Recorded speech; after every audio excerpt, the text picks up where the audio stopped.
जब तक जिंदा हूं तब तक राजनीति करूंगी। मध्य प्रदेश की पूर्व मुख्यमंत्री उमा भारती ने राजनीति में फिर से एक ऐसी हुंकार भरी है कि मध्य प्रदेश की सियासत में खलबली जैसी मच गई है। हालांकि उमा भारती बीच में कई महीनों तक स्वास्थ्य का हवाला देकर राजनीतिक और जनता से दूर रही, लेकिन एक बार फिर से जब वो जनता के पास पहुंची तो कुछ ऐसा कह गई कि राजनीति में सवाल खड़ा होना लाजिमी था। पूर्व मुख्यमंत्री उमा भारती ने बीते दिनों टीकमगढ़ में अवंतीबाई लोधी बलिदान दिवस पर एक कार्यक्रम में शामिल होने या फिर उन्हें श्रद्धांजलि देने पहुंची थी।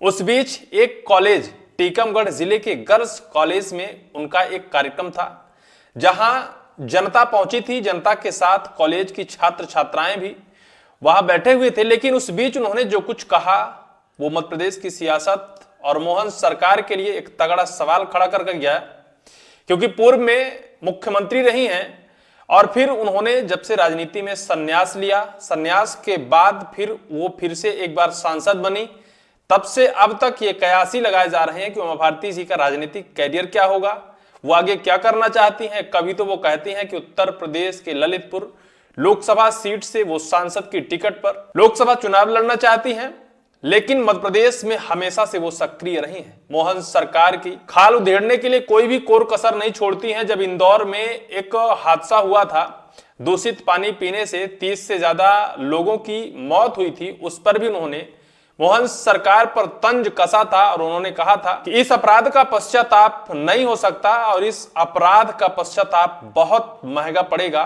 2 लाख रुपए से क्या होता है। मोहन सरकार ने उन मृतक परिजनों को 2 लाख रुपए देने की घोषणा की थी, तब भी मोहन सरकार की आलोचना की थी और उन्होंने कहा था कि 2 लाख से कुछ नहीं होता है। जिन्होंने अपने परिजनों को खोया है उनसे पूछो उनके दर्द में मरहम लगाने के लिए 2 लाख रुपए किस एंगल से दिए जा रहे हैं। मोहन सरकार के लिए चुनौती भरे शब्द का भी इस्तेमाल किया था, लेकिन उन्होंने एक बार फिर से मध्य प्रदेश की सियासत में एक नया सवाल खड़ा कर दिया है। अमर उजाला लिखता है, उमा भारती ने फिर से भरी हुंकार, मैं जब तक जिंदा हूं राजनीति करती रहूंगी, आप लोग साथ देना। कौन? मध्य प्रदेश की जनता साथ देना। चुनाव लड़ेंगी उत्तर प्रदेश के ललितपुर लोकसभा सीट से, लेकिन मध्य प्रदेश की जनता को कह रही हैं कि आप लोग साथ देना। ये उनका एक तर्क समझिए, जब तक मैं जिंदा हूं राजनीति करूंगी और समाज की सेवा में लगी रहूंगी। बहुत लंबा जीने का मन है, इसलिए आप लोगों का आशीर्वाद भी मांगती हूं। उम्र आखिरकार किसी का साथ दे ना दे, लेकिन जो मन में इच्छा होती है वो निश्चित तौर पर मंच से वो साझा करती हैं। हर व्यक्ति का जीवन कब, कहां, कैसे, किस रास्ते पर छोड़ जाए, लेकिन जिस तरह से उमा भारती जी ने अपने दिल की बात कही है, जनता के बीच कहा है कि आप लोग अगर साथ दे तो निश्चित तौर पर हम राजनीति करेंगे। आगे उन्होंने कहा है, उमा भारती ने अपने स्वास्थ्य का भी जिक्र किया। उन्होंने बताया कि उनका स्वास्थ्य पिछले कुछ समय से पूरी तरह से ठीक नहीं है, लेकिन इसके बावजूद वो जनता के बीच रहकर काम करना चाहती हैं। उन्होंने कहा कि उन्हें जनता का आशीर्वाद और समर्थन की आवश्यकता है, जिससे वो आगे भी समाज हित में कार्य कर सकती हैं। उन्होंने कहा कि आप लोगों में एक भी व्यक्ति मेरे साथ खड़ा रहेगा तो लगेगा कि मैं अकेली नहीं हूं। आप लोगों का आशीर्वाद रहे, शुभकामनाएं मिले।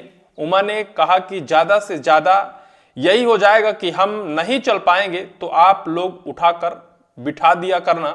मैं तो कहती हूं कि 3 चीजें काम करना चाहिए, वाणी, कान और आंख। मुझे सुनाई दे, मैं देख पाऊं और बोल पाऊं। जब तक ये रहेगा तब तक मैं आप लोगों के लिए पूरी तरह, पूरी ताकत से संघर्ष करती रहूंगी।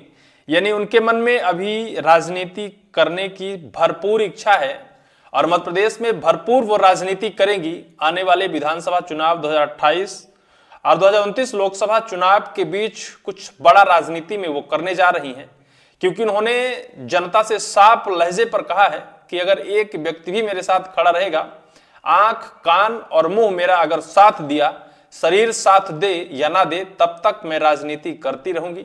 लंबा जीने की इच्छा है और आप लोगों की सेवा और समर्पण करने की इच्छा उनके मन में अब भी है।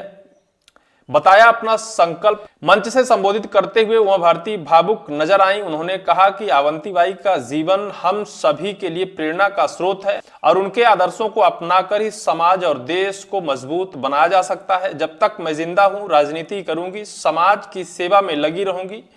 बहुत लंबा जीने का मन है। यह मेरा संकल्प है कि वीरांगना अवंतीबाई के सपनों को साकार करने के लिए निरंतर प्रयास करती रहूंगी। और इन सब शब्दों के बाद मध्य प्रदेश की सियासत में एक नए सवाल को जन्म दिया है कि क्या वो फिर से मध्य प्रदेश में मुख्यमंत्री बनने की इच्छा जाहिर कर रही हैं। क्योंकि इससे पहले जब मोहन सरकार से पहले शिवराज की सरकार थी, तब तक वो ऐसे राजनीतिक रूप में शायद किसी मंच को साझा नहीं करती थी या फिर ऐसे किसी भी मंच पर सामने नहीं आती थी और ऐसे हुंकार नहीं भरती थी। भले चाहे उनका जो उम्र का अंतिम पड़ाव है, इसके बावजूद भी उनके अंदर अथाह राजनीति करने की शक्ति है। वो अब सीएम मोहन यादव के सामने क्या चुनौती बनना चाहती हैं? क्या वो फिर से मध्य प्रदेश में एक बार मुख्यमंत्री की कुर्सी पर बैठने की चाह रखती हैं?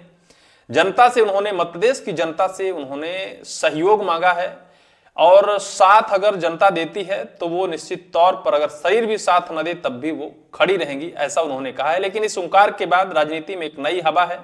लोगों का कहना है कि वो मध्य प्रदेश में कुछ नया करने जा रही। क्या करेंगी, कब करेंगी, ये तो वक्त बताएगा। इस पूरी वीडियो को लेकर आपकी क्या राय होगी, कमेंट सेक्शन पर कमेंट जरूर करिएगा।